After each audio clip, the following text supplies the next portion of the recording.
Ending a relationship thoughtfully, even when you are the one initiating the breakup, is crucial for minimizing emotional pain for both parties and allowing for closure.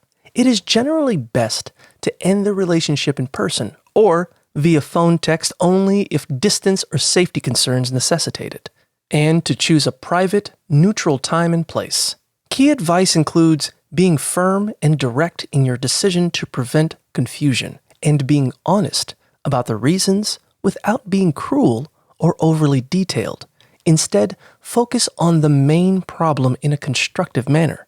Furthermore, you should prepare for various emotional reactions from your partner, remaining calm and empathetic while staying firm in your decision. Finally, establishing clear boundaries for future interaction immediately after the breakup is essential for facilitating a clean break and allowing both individuals the necessary time to grieve and move on before attempting any form of friendship.